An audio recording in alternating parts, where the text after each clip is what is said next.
جہانگیر ترین group کیا کرے گا؟ یہ مضبوط ہوگا یا؟ دیکھیں یہ جو یہ جب مکمل ہوگا نا یہ جو ٹریور، اس کے بعد اگلے الیکشن میں تمام نئے اتحاد بنیں گے، اچھا نئے الائنس بنیں گے.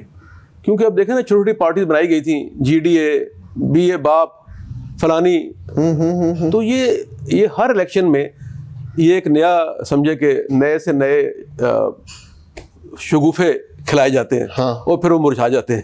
صحیح. تو کبھی آئی جی آئی، کبھی آئی ایس شگوفہ آئی، ہوتا ہی مرجھانے کے لیے ہے. تو اسی طرح کبھی 9 ستارے، کبھی آئی ایس آئی، کبھی آئی جی آئی، مطلب وہ کبھی جو مرضی نام دے دیتے ہیں اس کو. تو میں یہ کہہ رہا تھا کہ اگلے الیکشن میں ری الائنمنٹ ہوگی.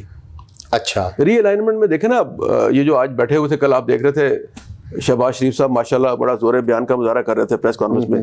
پھر ہمارے زرداری بھائی جنہیں میں کہتا ہوں بہت بڑے گرو ہیں سیاسی، پھر ہمارے فضل الرحمان صاحب.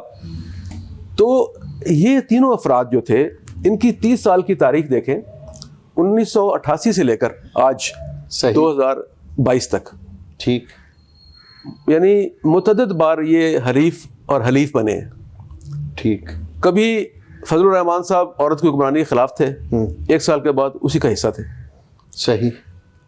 میثاق جمہوریت سائن ہوا، اس کے پرخشے اڑا دیے گورنر راج لگا کے. صحیح. اس کے بعد اللہ تعالیٰ مغفرت کرے قاضی حسین احمد صاحب، بڑے باصول اور نیک آدمی تھے، میری سے ان کا پرسنل تعلق تھا. وہ ایک زمانے میں حکومت کے خلاف تھے کہ جی عورت کی حکمرانی جائز نہیں ہے. بالکل. پھر انہوں نے ہی اس کے ساتھ حکومت کا حصہ بن گئے. اور اسی طرح یہ جو لوگ ہیں ایم کیو ایم کے ساتھ، کبھی اس کو ان کے خلاف ایکشن ہو رہا ہے، آپریشن ہو رہا ہے، اور کبھی وہ آنکھ کا تارا ہے. بالکل صحیح ہے. لیکن سر یہ تو اب دیکھیں نا، آپ کے قائد جو ہیں مسلم لیگ نون کے سربراہ نواز شریف، انہوں نے بھی بے نظیر کے بارے میں کیا کیا کہا، اور بعد میں انہی کے ساتھ میثاق جمہوریت سائن ہوا. یہ تو میں یہی بات کر رہا ہوں نا کہ اگر یہ ساری باتیں ہوئی ہیں تو اس کا مطلب یہ دوبارہ ہوگی. اچھا. 2023 میں جو آپ نے میری تائید کر دی کہ یہ ساری پارٹیز صرف اپنے مفادات دیکھیں گی. میں نے جیسے پہلے کہا ہے کہ جہانگیر ترین صاحب جو ہیں، ان کا گروپ جو ہے یہ غیر حقیقی گروپ ہے. اچھا. دیکھیں نا، انہوں نے کچھ لوگوں کو پکڑا، کوئی پی ٹی آئی میں شامل کیا، کوئی سرائکی صوبہ محاذ بنا لیا، ان کو پی ٹی آئی میں ضم کر دیا، اور سب کو خواب دکھائے. کسی کو وزیر اعلیٰ کے، خسرو بختیار صاحب اپنا خواب لیے پھرتے تھے، شاہ محمود صاحب اپنا خواب لیے پھرتے تھے، تو ترین صاحب اپنا خواب.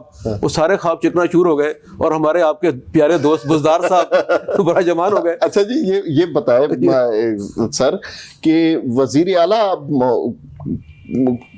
کس پارٹی کا ہوگا، یا یہی بزدار صاحب ہی براجمان رہیں گے؟ اگر عمران خان صاحب تحریک عدم اعتماد سے بچ گئے تو آپ کی میری زندگی میں بزدار صاحب ہی اگلے 1.5 سال حکمران رہیں گے. اچھا. یعنی وہ کنٹینیو کریں گے. بالکل صحیح ہے.